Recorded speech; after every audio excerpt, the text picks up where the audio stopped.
Hello, Year 5. So, how did you get on with being a Victorian prisoner? How did you find those tasks? What did it make you feel? Well, of course, they weren't really like the real Victorian prisons, which were a lot harder. But hopefully, it gave you a little bit of an idea of how hard the tasks were, but also how dull and boring those tasks were. Now, today we are going to be exploring what life was like in a Victorian prison from the point of view of a child prisoner. Now we are going to be watching a video. We're going to be making some notes on that video, and then we will use that coupled with our feelings from our own experiences to write a diary. Now we are going to write a first draft, and what the main aim of our learning today is we're going to then edit that draft and try and improve and up level our writing to make it even better and potentially greater depth writing. So let's have a look at what a diary entry is. Now, in order to write a diary, we actually need to be able to know some facts from those events at the time.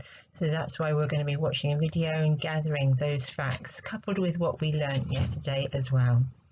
Now, a diary is a personal thing and it uses informal language, so as if you were talking to a friend, but in that you express how you feel and your emotions at that time for the events at the time. Now, some of you may well be keeping diaries of our current events and how you're feeling and what you're thinking about each day. Now, you wrote a diary before half term on slavery, and they were excellent, and I really enjoyed reading those. So you're already really good at writing a diary and including these things. So here's a little test of how much you remember. We would like you to include those Year 5 writing expectations.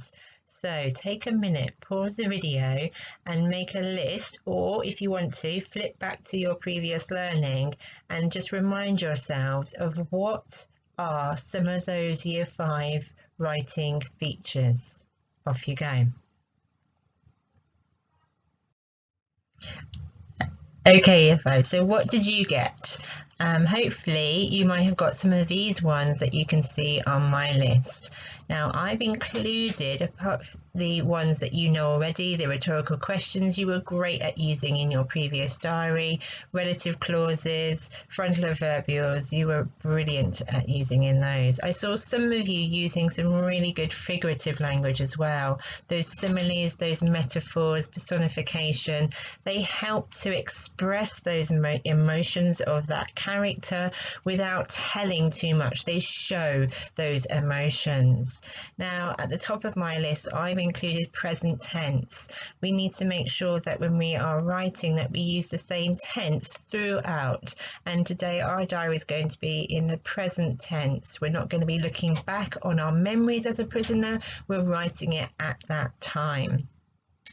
The other thing that we're going to include today and make sure is that we're going to use the correct type of vocabulary. So because our diary is set in the Victorian period, I want us to make sure that we're using topical words from that period. So we need to pick up some of those facts from the video that we're going to be watching in a moment, but also from our learning yesterday. Also, I'd like you to use ambitious vocabulary, so trying to up-level some of those words, looking for alternative ways of saying them. Okay, now I'm sure you might have some other ones on your list as well, and I know that Miss Cox went through all of those with you before half term. Again, if you need to, look back on that previous learning so that you can refresh your memory of how to use each type in your writing. Now, what we're going to do now is watch a video, and we're going to be watching a video of a Victorian prisoner, a real story. I would like you, while you're watching this video, to make some notes. Make some notes of those two top things: the factual events at that time, so any facts, any of those topical words, but also the emotions and feelings that you get from that prisoner as he expresses himself. So pause the video, make sure you've got yourself a piece of paper and a pencil ready to make some notes. And then when you're ready, watch the video and record your notes at the same time. Off you go. My name's John Smith. I'm from Lithgow, Perthshire. I work as a ploughman for the farmer, Mr. Mitchell. Sometimes, when he asks, I run errands for him to the town, collecting goods and that from local shops. It was Mr. Mitchell. He went straight to the police when he found out that he owed money for goods he says he never bought. He told him that I, John Smith, must have forged his signature on letters, pretending to be him, ordering fancy goods from the shops, shoes, boots, and a shirt. The letters all said that Mr. Mitchell would pay for everything later. But it couldn't have been me. It couldn't, because I can't write. I left school when I was 12 to work in the farm. Never had time for writing. I told that to Inspector Ross. He's the policeman who came and arrested me. But he didn't believe me.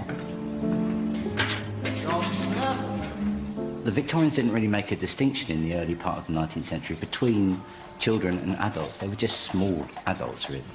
They could have spent up to 3 months waiting for trial in the early part of the 19th century. It would be very hard for children in those days to understand what was happening to them when they went up to a court or to a prison. John Smith, on this day, 25th of January, 1876, this court hereby finds you guilty of all charges against you, that you did falsely... They had the letters there in court. The ones that asked the shopkeeper to give me the clothes and the boots. The letters that I wrote, pretending to be Mr. Mitchell. Of course I can read and write. And well for a ploughman. It's just that things haven't gone well for me lately. I ran away from home, fell into some bad company. I told that to the sheriff. I'm only 14, I said. Hoped he'd not go too hard on me. He gave us 6 calendar months. 6 months locked up in here.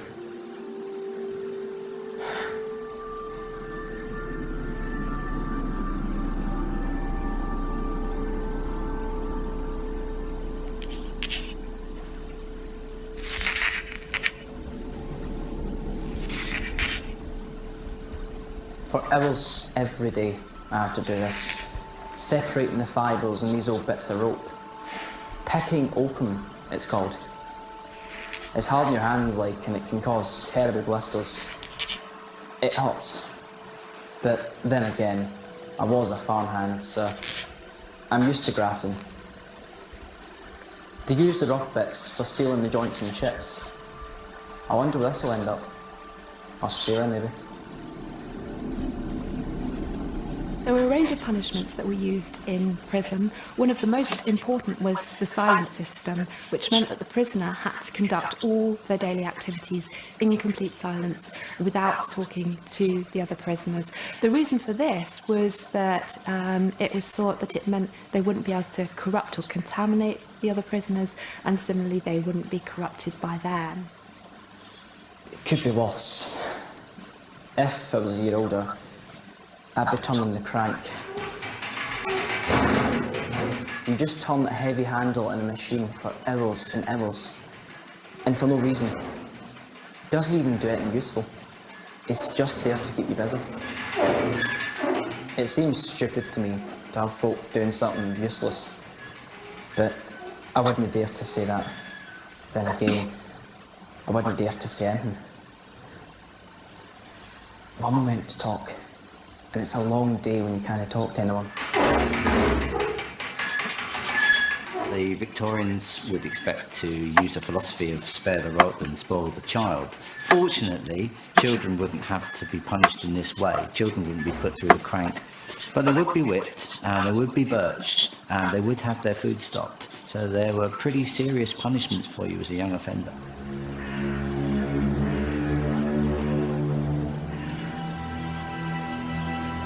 The whipping was used as a punishment in prison for boys under the age of 14. It would involve a whipping table and prison wardens who would whip the boy with birch sticks. It seems unlikely that this was used for girls, but it was undoubtedly used for boys on quite a regular basis. I don't want to think about the poor soul in the next cell.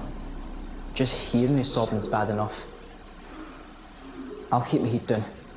I'll do as they say. I'll pick oakum, nae bother. Sooner I'm out of this place, the better. The warden says I'm lucky I wasn't transported to Australia. In the early Victorian period, transportation was used as a very important form of punishment. This meant that you were to be sent overseas to Australia to start a new life there, but it was a very extensive regime of discipline, hard labour, and a very brutal experience. Taking a ship across the oceans in the 19th century is quite a perilous affair at the best of times. To do it as a prisoner, shackled and below decks, it was almost a death sentence because they might not actually make it to Australia. So this is a real sentence, being taken to effectively a whole continent that is a prison, where there's no chance of escape. But then at the end, some chance of redemption, because once you've served your sentence, which might be 7 years or 14 years, you get the chance to live and work in that colony and start a new life.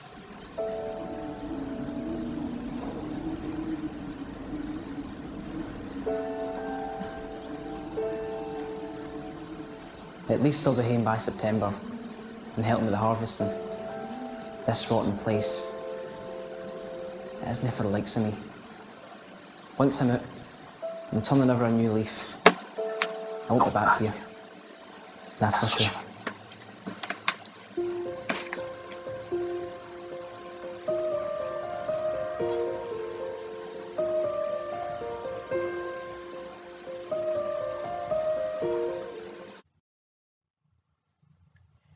Right, so here are some of my notes. Again, just a few of them, things that you could have written down.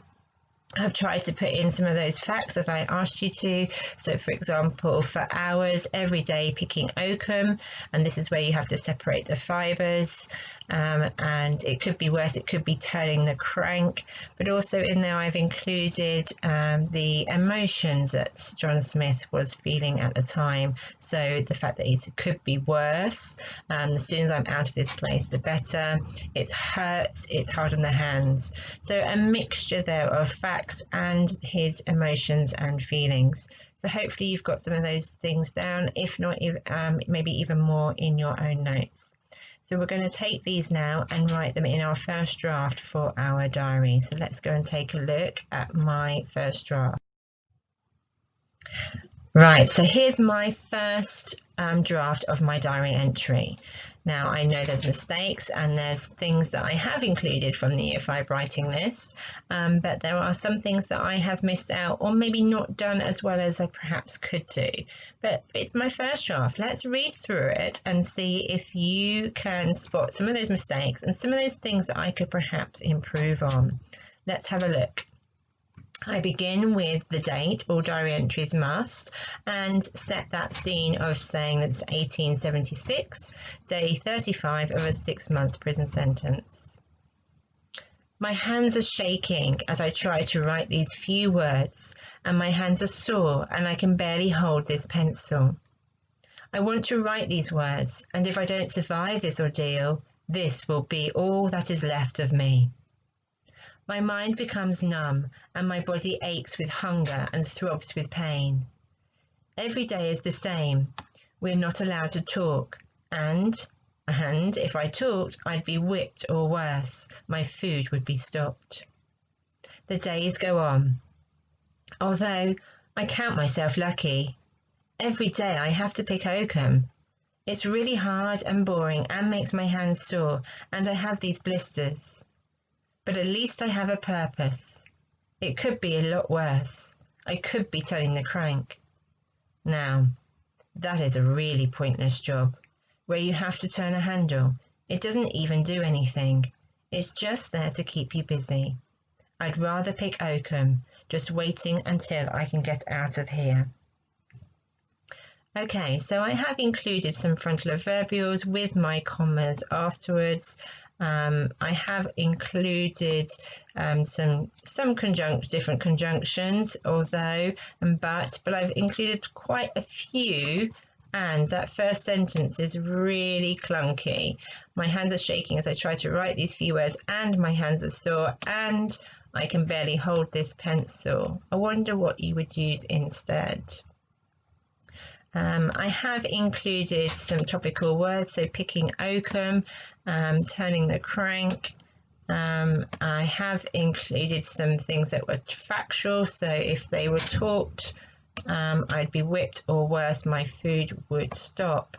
I have included some short sentences that the days go on, as well as some ones with multi-clauses in them as well. I think, though, I could definitely add some more similes and metaphors, maybe around this section here.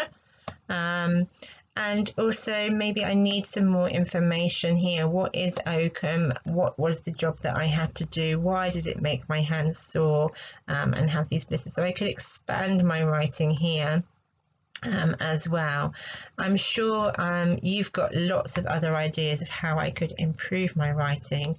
Just have another look through my writing now and see what you would do to improve it. Off you go.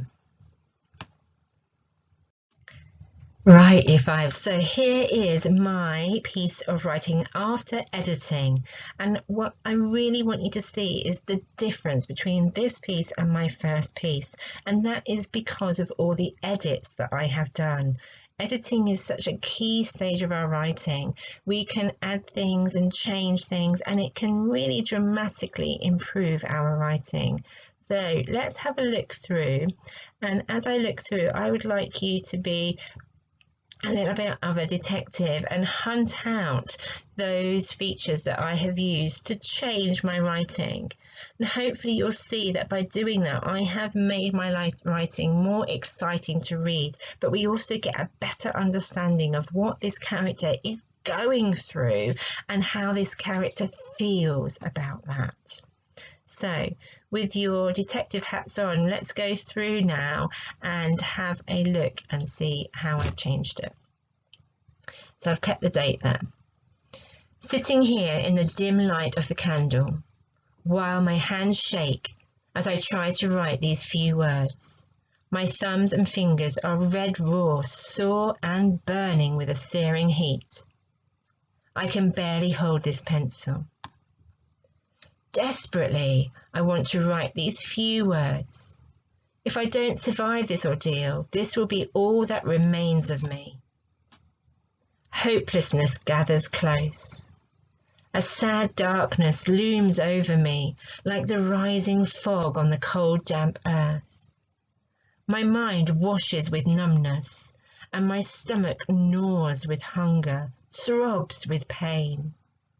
I wonder, will I see home again? Every day is the same. Silence. Furthermore, if I talk, I'd be whipped, or worse, my food would be stopped. Days drag on and on. Although I count myself lucky, every day I have to pick oakum, which means I have to separate the rope into smaller fibres that then get reused for other things like sealing holes on ships.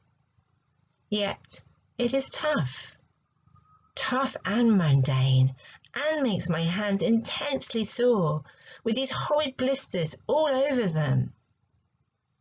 But at least I have a purpose. It could be a lot worse. I could be turning the crank. Now, that is a really pointless job, where you have to turn a heavy handle all day. It doesn't even do anything. It's just there to keep you busy. I'd rather pick Oakham, just counting away every moment until I can get out of here. Okay, so what features did I use to improve my writing? Now I have included extra information, so I've explained through my relative clause here what Oakham is and what it was used for afterwards. I've included some extra adjectives, prepositions, just to add those details. But what other things have I included? Have I included a relative clause? Have I included a rhetorical question? Can you see it? Yep, here. I wonder, will I see home again? Have I included a short sentence? Yeah, I had one here before. I've emphasised it by repeating on and changing the word here to drag. I've emphasised it, got another short sentence, sorry, in here. Hopelessness gathers close, just because I wanted to express how the character is feeling really low and really hopeless. But this short sentence also is something else. Can you spot what it is? Yeah, it's also personification. Hopelessness is gathering. Can you spot another personification? Yeah, my stomach gnaws with hunger. Any more figurative language? How about a simile?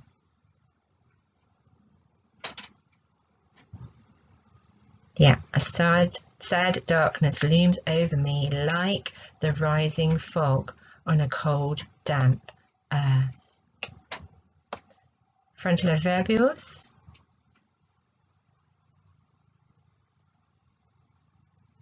Yeah, I've got one here, desperately with my comma, sitting here in the dim light of the candle. Although, furthermore. And you can see I've used a variety of punctuation as well, semicolons, colons, ellipses, question marks. Okay, so I'd like you to see the difference between those two types of writing, and I'd like you today to have a go at writing your diary. But don't just accept the first piece of writing that you write. Have a go instead at editing and improving and seeing the difference that that skill can make to your writing. So Year 5, have a great time doing this, and I can't wait to read your lovely writing and really see how you as a Victorian prisoner really felt and what you went through. I'll see you tomorrow. Bye-bye.